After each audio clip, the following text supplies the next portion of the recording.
اعوذ باللہ من الشیطان الرجیم بسم اللہ الرحمن الرحیم۔ حضرت حمزہ رضی اللہ عنہ انتخاب از خطبہ جمعہ حضرت خلیفۃ المسیح الخامس ایدہ اللہ تعالیٰ بنصر عزیز فرمودہ 30 دسمبر 2022۔ آپ رضی اللہ عنہ حضرت صلی اللہ علیہ وسلم کے چچا تھے اور آپ صلی اللہ علیہ وسلم کے بہت پیارے تھے، جس کا اظہار آپ صلی اللہ علیہ وسلم کی مختلف باتوں اور حضرت حمزہ رضی اللہ عنہ کی شہادت سے ہوتا ہے کہ اس وقت حضرت صلی اللہ علیہ وسلم کا کیا رد عمل تھا۔ ہو سکتا ہے بعض باتیں اجمالاً دوبارہ بھی دہرائی جائیں۔ روایت میں آتا ہے کہ نبی کریم صلی اللہ علیہ وسلم کو حمزہ نام بہت پسند تھا۔ حضرت جابر بن عبداللہ رضی اللہ عنہما بیان کرتے ہیں کہ ہم میں سے ایک آدمی کے گھر لڑکا پیدا ہوا تو انہوں نے پوچھا ہم اس کا نام کیا رکھیں؟ نبی کریم صلی اللہ علیہ وسلم نے فرمایا اس کا نام حمزہ بن عبد المطلب کے نام پر رکھو، جو کہ مجھے سب ناموں سے زیادہ پسندیدہ ہے۔ مستدرک علی الصحیحین للحاکم جز 5 صفحہ 1831، کتاب معرفت الصحابہ حدیث نمبر 4888، مطبوعہ مکتبہ نزار البارز ریاض۔ حضرت حمزہ رضی اللہ عنہ کی ازواج اور اولاد کے متعلق طبقات الکبریٰ میں لکھا ہے کہ حضرت حمزہ رضی اللہ عنہ کی ایک شادی ملا بن مالک جو کہ قبیلہ اوس سے تعلق رکھتے تھے ان کی بیٹی سے ہوئی، جن سے یعلا اور عامر پیدا ہوئے۔ اپنے بیٹے یعلا کے نام پر ہی حضرت حمزہ رضی اللہ عنہ کی ایک کنیت ابو یعلا تھی۔ حضرت حمزہ رضی اللہ عنہ کی دوسری زوجہ حضرت خولہ بنت قیس انصاریہ رضی اللہ عنہ سے حضرت عمارہ رضی اللہ عنہ کی ولادت ہوئی، جن کے نام پر حضرت حمزہ رضی اللہ عنہ نے اپنی کنیت ابو عمارہ رکھی تھی۔ حضرت حمزہ رضی اللہ عنہ کی ایک شادی حضرت اسماء بنت امیس کی بہن حضرت سلمہ بنت امیس سے ہوئی، جن کے بطن سے ایک بیٹی حضرت امامہ رضی اللہ عنہ کی پیدائش ہوئی۔ یہ وہی امامہ ہیں جن کے بارے میں حضرت علی، حضرت جعفر اور حضرت زید بن حارثہ رضی اللہ عنہ میں نزاع ہوا تھا۔ ان میں سے ہر ایک یہی چاہتا تھا کہ حضرت امامہ رضی اللہ عنہ اس کے پاس رہیں، مگر نبی کریم صلی اللہ علیہ وسلم نے حضرت جعفر بن ابی طالب رضی اللہ عنہ کے حق میں فیصلہ فرمایا تھا، کیونکہ حضرت امامہ رضی اللہ عنہ کی خالہ حضرت اسماء بنت امیس رضی اللہ عنہ حضرت جعفر رضی اللہ عنہ کی زوجیت میں تھیں۔ حضرت حمزہ رضی اللہ عنہ کے بیٹے یعلا کی اولاد میں عمارہ، فضل، زبیر، عقیل اور محمد تھے، مگر سب فوت ہو گئے اور حضرت حمزہ رضی اللہ عنہ کی نہ ہی اولاد زندہ رہی اور نہ ہی نسل چل سکی۔ ماخوذ از طبقات الکبریٰ جز 2 صفحہ 46 دارالفکر بیروت۔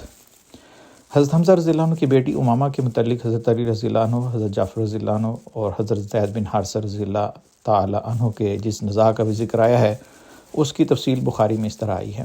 حضرت براء بن عازب رضی اللہ عنہ سے روایت ہے، انہوں نے کہا کہ جب نبی کریم صلی اللہ علیہ وسلم نے ذی القعدہ میں عمرہ کرنے کا ارادہ کیا تو اہل مکہ نے اس بات سے انکار کیے کہ آپ صلی اللہ علیہ وسلم کو مکہ میں داخل ہونے دیں۔ آخر آپ صلی اللہ علیہ وسلم سے اس شرط پر صلح کی کہ وہ مکہ میں آئندہ سال عمرے کو آئیں گے اور 3 دن تک ٹھہریں گے۔ جب صلح نامہ لکھنے لگے تو جس طرح کے لکھا ہے کہ یہ وہ شرطیں ہیں جن پر محمد رسول اللہ صلی اللہ علیہ وسلم نے صلح کی، مکے والے کہنے لگے کہ ہم اس کو نہیں مانتے، اگر ہم جانتے کہ آپ اللہ کے رسول ہیں تو آپ صلی اللہ علیہ وسلم کو کبھی نہ روکتے، بلکہ یہاں تم محمد بن عبداللہ ہو۔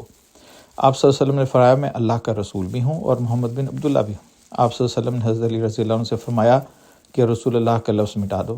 علی نے کہا ہرگز نہیں مٹانا، اللہ کی قسم میں آپ صلی اللہ علیہ وسلم کے خطاب کو کبھی نہیں مٹاؤں گا۔ رسول اللہ صلی اللہ علیہ وسلم نے لکھا ہوا کاغذ لے لیا، اور آپ صلی اللہ علیہ وسلم اچھی طرح لکھنا نہیں جانتے تھے۔ آپ صلی اللہ علیہ وسلم نے یوں لکھا یہ وہ شرطیں ہیں جو محمد بن عبداللہ نے ٹھہرائیں۔ مکے میں کوئی ہتھیار نہیں لائیں گے سوائے تلواروں کے جو نیاموں میں ہوں گی، اور مکے والوں میں سے کسی کو بھی ساتھ نہیں لے جائیں گے اگر یہ ان کے ساتھ جانا چاہے، اور اپنے ساتھیوں میں سے کسی کو بھی نہیں روکیں گے اگر وہ مکے میں ٹھہرنا چاہے۔ خیر جب معاہدے کے مطابق آپ صلی اللہ علیہ وسلم آئندہ سال مکے میں داخل ہوئے اور مدت ختم ہو گئی تو قریش حضرت علی رضی اللہ عنہ کے پاس آئے اور کہنے لگے کہ اپنے ساتھی یعنی محمد صلی اللہ علیہ وسلم کو کہو کہ اب یہاں سے چلے جائیں کیونکہ مقررہ مدت گزر چکی ہے۔ چنانچہ نبی صلی اللہ علیہ وسلم وہاں سے روانہ ہو گئے۔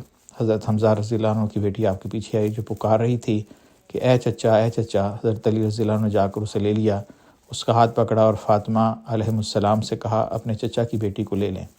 انہوں نے اس کو سوار کر لیا۔ اب علی، زید اور جعفر حمزہ کی لڑکی کی بابت جھگڑنے لگے۔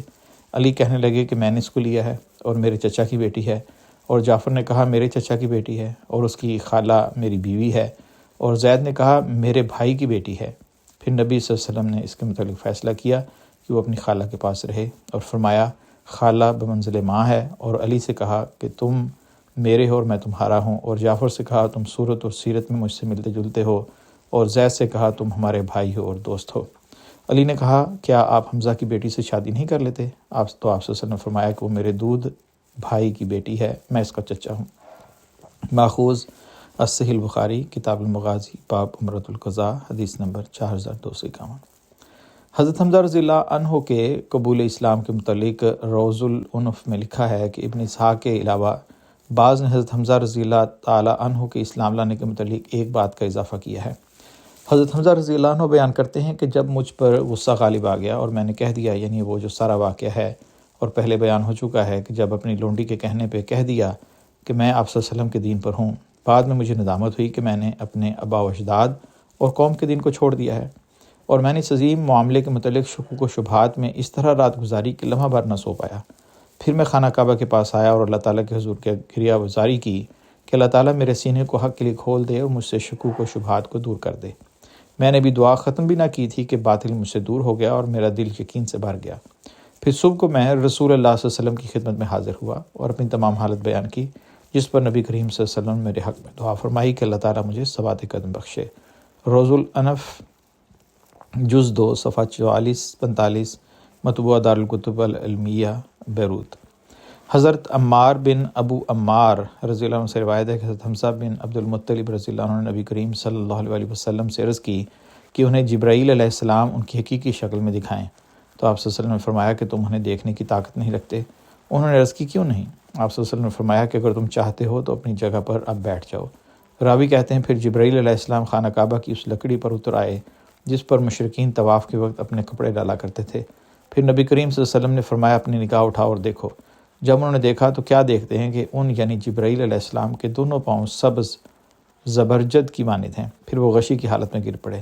زبرجد بھی ایک قیمتی پتھر ہے، کہتے ہیں جو زمرد سے مشابہت رکھتا ہے۔ الطبقات الکبریٰ جز 3 صفحہ 8 دارالکتب العلمیہ بیروت منجد زیر مادہ زبر۔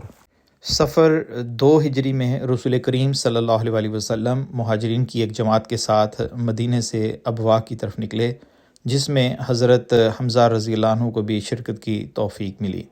اس غزوے میں آپ صلی اللہ علیہ وسلم کا جھنڈا حضرت حمزہ رضی اللہ عنہ نے ہی اٹھایا ہوا تھا، جو کہ سفید رنگ کا تھا۔